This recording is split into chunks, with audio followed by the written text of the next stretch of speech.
Why do countries spend billions to host a football tournament? The answer is not only football. The FIFA World Cup has become one of the world's most powerful geopolitical tools. Think about it. At its absolute core, a massive, thrilling event like this is really just the emotional engine driving a much larger geopolitical machine. These host nations, they aren't just building stadiums, they're building a story about who they are and exactly where they're going. They're using this incredible platform to shape their global reputation, pull in billions in foreign investment, and project real power. Because let's be honest, you can't just buy affection with a football match, right? But you can absolutely buy the world's attention.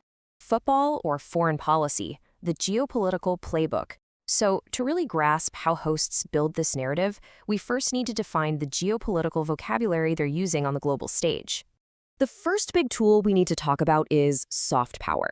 Basically, this is a nation's ability to influence others through attraction, credibility, and culture, rather than resorting to coercion or just throwing cash around. So when a country pulls off a highly successful tournament, the football itself makes that nation feel familiar, vibrant, and intimately connected to billions of people all around the globe. It's subtle, but it's incredibly effective.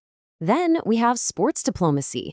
This is the strategic use of teams, tournaments, and sporting partnerships to build relationships or, communicate specific political messages.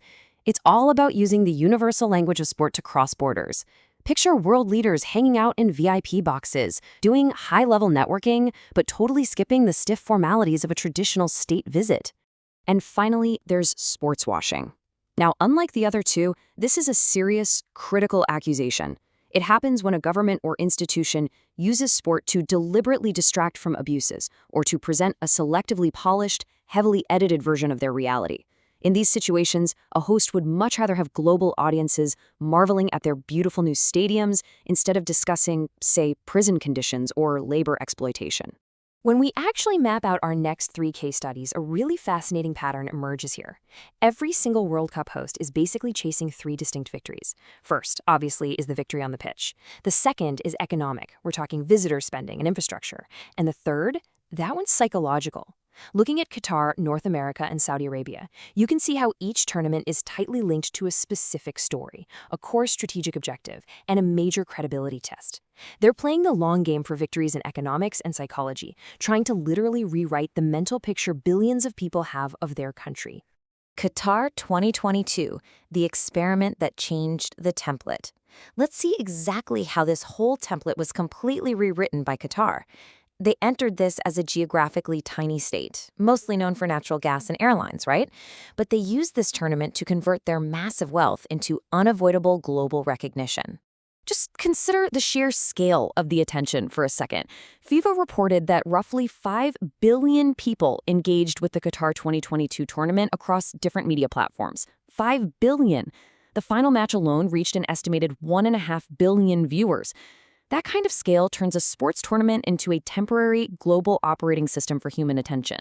For one entire month, Qatar wasn't just a distant place on a map, it was right there in everyone's living room. So what did they actually get in exchange for all that attention? Well, economically, the immediate bump was pretty meaningful. Based on studies from the International Monetary Fund, visitor spending and broadcasting rights added roughly 0.7 to 1% to Qatar's overall GDP in 2022. But perhaps more importantly, the IMF noted a much stronger, longer-term boost to their tourism industry in the years following the tournament. But as we know, that massive global spotlight also brought immense scrutiny along with it.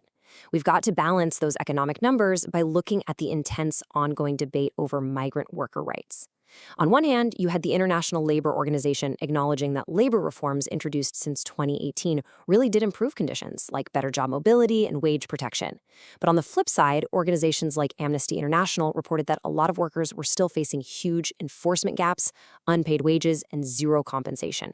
They essentially argued that the implementation of these rules really weakened once the TV cameras packed up and left. So here is the crucial takeaway, Qatar's actual lesson. Hosting the World Cup did not just magically erase all the criticism. If anything, it forced Qatar to answer for it on the biggest global stage imaginable. And the result? It was highly mixed. Yes, they successfully pulled off incredible logistics. They gained permanent world-class infrastructure, and they definitely boosted tourism. But they couldn't entirely control the narrative, and they definitely couldn't silence the fierce debates surrounding civil liberties and labor. North America 2026. Unity as a brand, division as reality. This brings us right to the present live paradox of the 2026 tournament. This is going to be the very first 48-team tournament hosted jointly by Canada, Mexico, and the United States. Unlike Qatar, these hosts aren't trying to introduce an unfamiliar country to the world. Instead, they're taking a very familiar region and using it to project massive commercial scale and continental cooperation. But honestly, this is where things get super fascinating. Let's look at the brand versus the reality.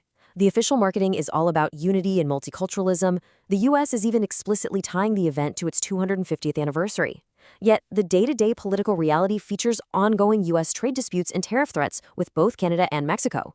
Donald Trump even made comments suggesting that political tensions with the co-hosts could actually make the World Cup more exciting. So what we have is a massive border-crossing festival being staged against a backdrop of incredibly sensitive, tense border politics. And that dynamic creates this crazy clash between sovereign law and a global festival. See, FIFA can organize the matches all they want, but they absolutely cannot overrule a sovereign country's border laws. Just as an example, look at the travel restrictions and extra conditions imposed on Iran's delegation leading up to 2026. It serves as a really sharp test of how sovereign immigration and national security policies can directly impact everyone's perception of competitive fairness in the sport. Saudi Arabia 2034, the biggest image project of all. Let's look ahead to the future. Saudi Arabia actually secured the 2034 bid totally unopposed by FIFA, which turns this event into the ultimate geopolitical strategy. This tournament is tied directly to a massive, looming national transformation deadline, making it, arguably, the biggest national image project of all time. The core logic driving all this is Vision 2030. The kingdom's stated goals are huge, reducing their dependence on oil, massively expanding tourism, and building entirely new globally competitive cities. They're planning to construct 15 stadiums across 5 cities and add roughly 230,000 hotel rooms. And the government isn't presenting these as temporary football expenses, not at all. They are permanent components of sweeping urban development, domestic sports leagues, and powerful magnets for foreign investment. But just like we saw with Qatar, Saudi Arabia is facing intense human rights scrutiny.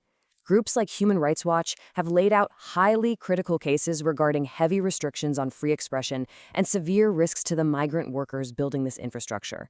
And it's worth noting, even FIFA, in its own internal evaluation, acknowledged the elevated delivery risk here. They explicitly noted that successfully implementing a human rights strategy for this specific tournament would require a massive amount of effort and time. All of this leads to a really decisive question, one that you, as viewers, should definitely keep in mind over the next decade. Will the World Cup merely display a transformation, or will it actually require one? It's easy enough to build a stadium on time, but earning true international trust? That requires transparent labor standards, independent scrutiny, and genuine societal reforms that stick around long after the tournament cameras are turned off. Sports washing? Judging the global screen. So this brings us to the ultimate question about sports washing. Can a country actually buy a better reputation, or do they really only buy visibility while risking a massive, uncontrollable public backlash? That risky gap between just getting attention and actually earning admiration is exactly what makes hosting these mega events such a high-stakes gamble. To help make sense of all this, from 2026 all the way to 2034, here are 7 distinct tests you can apply as a viewer in this explainer. Think about access. Are fans actually being treated fairly? Workers. Are their rights being independently monitored? Legacy. Will these giant stadiums remain useful to the public? Public cost. Is the economic impact actually transparent? Freedom. Can journalists report on the ground safely? Inclusion. Do local communities genuinely benefit? And finally, environment. Are these big sustainability claims actually measurable? Use these tests to see if a host's polished image is actually backed up by durable, tangible public benefit. But hey, we have to remember one crucial thing. Absolutely none of this massive geopolitical machinery works without genuine sporting emotion. Governments can plan all they want, but they cannot manufacture a spectacular last-minute goal or a Cinderella underdog run. It is exactly that raw, unscripted unpredictability of football that makes this platform so incredibly powerful for governments who want to allocate huge contracts, subtly reshape borders, and ultimately change their global standing. The World Cup may last only a few weeks, but the political influence, economic cost, and global image created by it can last for decades. The next time a country celebrates winning the right to host the World Cup, ask a bigger question. What does that country want the world to see? You are watching The Layman's Globe, where complex global events are explained simply.